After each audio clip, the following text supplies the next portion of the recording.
Actually, what I had experienced in our community service was so definitely unforgettable. We helped GMA to pack and service all the donated things. It was hot day, but still we managed to be focused on what we are doing. Our goal to help even in such a small way. At least we exerted um, time and love on what we are doing. Thank you. Hello, ako po si Christopher Gaurana ng EC3A. Nag-volunteer po kami sa GMA Kapuso Foundation. Ah, nung papunta kami doon, masaya naman. Medyo nagtanong-tanong muna kami kasi hindi kami sigurado kung saan talaga yung warehouse nila. So nung nakarating kami, winelcome naman kami ng maayos. Pinagawa kami ng mga pwede namin maitulong sa kanila.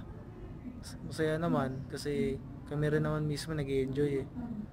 And so nagrepa kami ng mga damit kasi yung mga oras na yon marami pang nasalantaan ng mga bagyo. So yun, hanggang sa uli sama-sama kami, masaya naman. Yun, yung mga nakasabay namin, masaya rin doon, both sa mga kaklase namin, may ibang volunteer doon. So hanggang sa pag-uwi, kakaibang experience kasi first time ko lang eh. Hindi na ako bago sa mga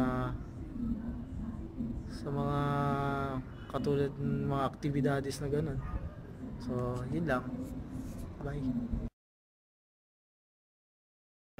Ako nga pala si Aaron de Guzman from EC3A. So, nung una nagkita-kita kami sa SM North EDSA. So, nung kompleto na kami, ready na kami sa warehouse ng GMA. So, nagtanong kami sa kanila kung ano yung pwede namin may guro sa kanila. Tapos yun, pinagbalot kami nila ng damit para dun sa mga biktima ng bagyong Sendo. So, yun, masaya naman. Kasi nakakatulong tayo sa ibang tao. So, nung pumunta kami sa GMA Kapuso Foundation, parang feeling ko wala lang siya. Tapos, habang ginagawa ko yung task na pinapagawa sa amin, parang nare-realize ko na ang importante ng ginagawa ko para sa ibang tao. Kasi, in the simple ways, nakikita kong magiging masaya sila sa tulong ko. Hindi man nila ako makita personally, hindi man kami magkita, alam kong ma-appreciate nila yung mga bagay na tinulong ko. Sana, hindi lang dun matatapos yung pagtulong ko sa ibang tao. At hindi lang para sa project yung magagawa ko para sa kanila. Makakatulong ako sa kanila sa bagay na kung kailan ko gusto, kung kailan yung tamang panahon. Yun, sana sa susunod, may susunod pang pagkakataon para matulungan ko yung ibang tao. Kasi tayong lahat, parang ginawa tayo para magtulong-tulong, para magkaisa. Hindi para pasahihin lang yung sarili natin. Yun lang, parang ang saya ng feeling. Hello, ako si Rudyard Kabuslay ng EC3A. Magbibigay lang ako ng reflection dun sa ginawa namin community service dun dati sa GMA, yung nag-pack ng relief goods. Ang masabi ko lang dun, masaya kasi nakatulong ka sa kapwa. Ayun lang. At syempre kailangan dahil project sa day. Hindi, joke. Pero okay kasi makikita mo yung mga tao tulong-tulong para makatulong lang sa mga mahihirap, sa mga nasalanta ng bagyo. Yun lang. Bye-bye. I went to PDRMC Eagle City. I volunteered to help to repack goods just like noodles, rice, and canned goods. I tried to carry 5 sacks of rice. Even though it is heavy, I have to carry it because I don't want that they will tell negative comments about me.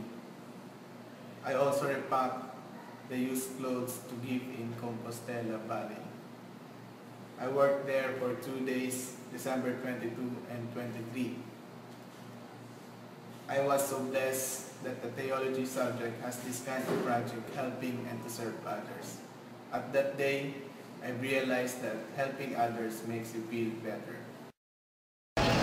In our community service, I have learned that helping one another is very important, and we have proved that when our group went to GMA in their warehouse to pack the relief goods of the victims of the storm during that time. So it was very overwhelming to be able to help to our fellow Filipinos who are in need. And of course, the community service serve as a bonding to our mates, and we get to know each other as well. So for me, it is really helpful in our life as a student. That's all. Thank you.